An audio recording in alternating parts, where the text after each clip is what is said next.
నుంచి Bloomberg report ప్రకారం చూసుకుంటే యాపిల్ నెక్స్ట్ జనరేషన్ ఏదైతే ఐఫోన్ రాబోతుందో ప్రజెంట్ 18 Pro Max లాంచ్ చేస్తారు సెప్టెంబర్లో 2026 సెప్టెంబర్లో 2027లో మనకి 19 సిరీస్ అయితే రాదు. మీరు అబ్జర్వ్ చేస్తే iPhone 9 కూడా రాలా మనకి, డైరెక్ట్ iPhone 10 అని చెప్పేసి కొత్త నాచ్తో ఫోన్ తీసుకొచ్చారనమాట. అంటే 10th యానివర్సరీ సందర్భంగా ఐఫోన్ లాంచ్ అయ్యి నెక్స్ట్ 20th యానివర్సరీ సందర్భంగా ఒక కొత్త ఐఫోన్ యాపిల్ వర్క్ చేస్తుందని చెప్పేసి కొన్ని రూమర్స్ అయితే వచ్చినాయి. మళ్ళీ లేదు యాపిల్ మీ కొత్తగా పనిచేయట్లేదు అని చెప్పేసి కొంతమంది వాటిని రూమర్స్ని కట్ చేశారు. కానీ బ్లూంబర్గ్ మాత్రం ఖచ్చితంగా యాపిల్ కొత్త ప్రాజెక్ట్ వర్క్ చేస్తుంది. నెక్స్ట్ జనరేషన్ ఐఫోన్ అయితే 2027లో మీరు ఐఫోన్లో ప్రో మోడల్స్ చూస్తారో అవి డిఫరెంట్ డిజైన్లో రాబోతున్నాయి.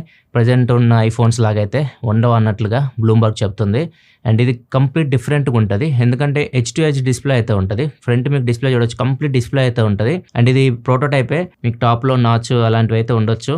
ఈ నార్మల్గా అయితే మాత్రం మీకు కంప్లీట్ డిస్ప్లే అయితే ఉంటుంది. ఏదైతే సైడ్ మనకి ఫ్రేమ్ ఉందో ఫ్రేమ్తో కలిసిపోద్ది డిస్ప్లే. అండ్ బ్యాక్ సైడ్ కూడా కంప్లీట్గా గ్లాస్ ఫినిష్ అయితే ఉంటుంది. మధ్యలో చిన్న మెటల్ లేయర్ అయితే ఉంటుంది. ఈ కాన్సెప్ట్ మీద యాపిల్ వర్క్ చేస్తున్నట్లు బ్లూంబర్గ్ చెప్తుంది.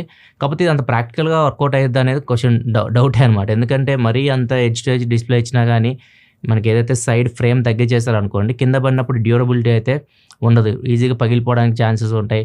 అండ్ దాంతోపాటు హీట్ డిసిపేషన్ ప్రాబ్లం అవుతుంది, హీట్ అంతా ఈజీగా పోదు బయటికి, గ్లాస్ కాబట్టి ఇంకా హీట్ అవుతుంది.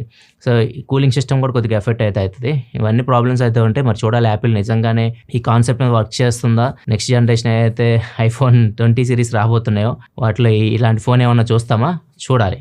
అంతేకాదు యాపిల్ పే కోసం కూడా చాలా మంది వెయిట్ చేస్తూ ఉన్నారు. ఈ సెప్టెంబర్ అక్టోబర్లో యాపిల్ పే ఇండియాకి రాబోతున్నట్లు కూడా రిపోర్ట్ అయితే వస్తుంది. అండ్ RBI దీనికి బ్రేక్ అయితే వేసింది యాక్చువల్గా. ఎందుకంటే ఏదైతే యాపిల్ పేకి సంబంధించి మనం కార్డ్స్ ఇస్తాం, మన కార్డ్ ఇన్ఫర్మేషన్ ఇస్తూ ఉంటాము, మన బ్యాంక్ డీటెయిల్స్ కానీ ఏదైతే మన డేటా వీళ్ళకి ఇస్తున్నామో అదంతా ఇండియాలోనే స్టోర్ అవ్వాలి అని చెప్పేసి RBI ఒక కండిషన్ పెట్టింది. సో యాపిల్ దానికోసం అయితే ఆగింది. ఇప్పుడు మరి యాపిల్ ఏమన్నా ఇండియాలోనే ఎవరితో పార్ట్నర్షిప్ తీసుకొని మన డేటా ఎక్కడే స్టోర్ చేయడానికి చూస్తుందా, దీని గురించి ఇన్ఫర్మేషన్ లేదు. కానీ అక్టోబర్ లోపు యాపిల్ పే ఇండియాలో చూస్తామన్నట్లుగా రిపోర్ట్ అయితే వస్తుంది. ఆల్రెడీ మనకి సామ్సంగ్ పే ఉంటుంది.